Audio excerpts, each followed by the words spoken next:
225 ரூபாய் சம்பாதிக்கிறவன் 450 ரூபாய் ஒண்ணுமே பேசாம கொடுக்கறதுக்கும் 1725 ரூபாய் சம்பாதிக்கிறவன் that is 1725 ரூபாய் சம்பாதிக்கிற நீ 400 ரூபாய் கொடுக்கறதுக்கு கணக்கு பார்க்கறதுக்கும் வித்தியாசம் இருக்குடா கண்ணா. புல்ஷிட். டேய் சிதம்பரம், உன்ன மாதிரியே நான் சிவாவையும் படிக்க வச்சிருந்தேன்னா அவனும் இன்னைக்கு கை நிறைய சம்பாதிச்சுக்கிட்டு இருப்பான். உங்களை யார் அவனை படிக்க வைக்க வேண்டாம்னாங்க? 2 பேரை படிக்க வைக்கிறதுக்கு எனக்கு அன்னைக்கு நிதி வசதி பத்தலப்பா. அதனால உன்னை படிக்க வச்சேன், அவனை பணையமா வச்சேன். உன்னை கருப்பு கவுன் மாட்டி அழகு பார்க்க அவனுக்கு காக்கு யூனிஃபார்ம் மாட்டினேன். நீ டிகிரி வாங்குறதுக்கு அவன் கையில டிகிரி கிளாத்த கொடுத்தேன். உன்னை காலேஜுக்கு அனுப்பினேன், அவனை கேரேஜுக்கு அனுப்பினேன். சிவா தங்கண்டா, அவனை புரிஞ்சுக்காதவங்க யாரும் உருப்படவே மாட்டாங்க. அதெல்லாம் சும்மா. அவனை படிக்க வச்சிருந்தாலும் படிப்பு ஏறி இருக்கணுமே. ஏன் அண்ணனை விழுந்து விழுந்து படிக்க வைக்கிறீங்களே, சொல்லி சொல்லி கோட் அடிக்கிறானே, நீங்க அவனை கண்டிச்சீங்களா? அண்ணா, இந்த வருஷம் நான் எப்படியும் பாஸ் பண்ணி காட்டுறேன். டேய் சும்மாறா, ஒவ்வொரு தடவையும் வருஷம் தான் பாஸ் ஆகுது, நீ பாஸ் ஆகிற மாதிரி எனக்கு தெரியல. இந்த வீட்டுல யாரும் உன்னை கண்டிக்கிறதாவோ எனக்கு தெரியல. ஏய் சிதம்பரம், நீ 400 ரூபாய் பணம் கம்மியா கொடுக்கறதுனால சரோஜினி அவன் புருஷன் வீட்டுக்கு திரும்பி போயிட போறாளா?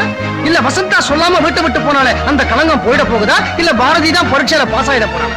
அப்பா நிறுத்துறா. மத்த பிள்ளைங்களால மன கஷ்டம், மூத்த பிள்ளைனால பண கஷ்டம், அவ்வளவுதானே. கோதாவரி, அவன் கொடுத்த 400 ரூபாய் பணத்தை அவன்கிட்டயே திருப்பி குடுறி. பெத்த கடனுக்கு அவனுக்கு என்னால ஃப்ரீயா சாப்பாடு போட முடியும். சாப்பிட்ட பலகாரத்துக்கு பில்லு கொடுக்காம போற ரகத்தை சேர்ந்தவன் இல்ல நான். ஆனா மத்தவங்க எல்லாம் சாப்பிடுறதுக்கு எனக்கு பில்லு போடுறீங்க பாருங்க, அதான் தப்புங்கிற. யாருகிட்ட பேசுறேன்னு தெரியுதா மிஸ்டர் சிதம்பரம்? தட்டு தடுமாறி திசை மாறி போன தத்தாரிகளை தட்டி கேட்க வக்கு இல்லாத ஒரு முதுகெலும்பு இல்லாத வயசான கிழவன் கிட்ட பேசுறேன்னு எனக்கு நல்லா தெரியும்.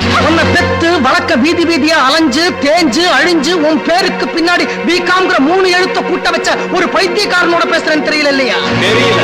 நீ ஆபீஸ்ல சேரும் போது கேட்ட 5000 ரூபாய் செக்யூரிட்டி டெபாசிட்டுக்காக தன்னுடைய ப்ராவிடன்ட் ஃபண்ட் கிராச்சுவிட்டி பேப்பர்ஸ் வட்டி கடை சேட்டுக்கிட்ட அடமான வச்சு 5000 ரூபாய் வாங்கி கொடுத்த இந்த சால்ட் குட்டார ஸ்டாலிக்லர் அம்மா எப்ப முதலியார் கிட்ட பேசுறேன்னு தெரியல.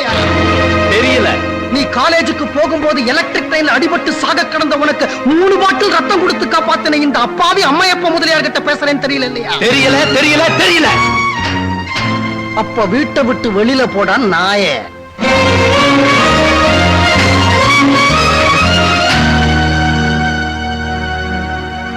மிஸ்டர் அம்மையப்பன், உங்க ஓடுகாலி பொண்ணு கல்யாணத்துக்காக ஏன் ஆபீஸ்ல இருந்து நான் கடனா வாங்கி கொடுத்த 18000 ரூபாய் பணத்தை வட்டியோட எண்ணி கீழே வைங்க.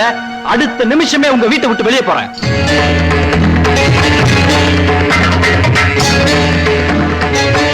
கோதாவரி, வீட்டுக்கு குறுக்க கோடு ஒண்ணு கேள்வி. அன்னி சீதைக்காக லட்சுமணன் போட்ட கோட்டை விட அது சக்தி வாய்ந்த கோடா இருக்கணும். மிஸ்டர் சிதம்பரம், உடைஞ்ச உள்ளங்களுக்கு நடுவுல வேலை தேவையில்லை, அந்த கோடே போதும். என்ன பெத்த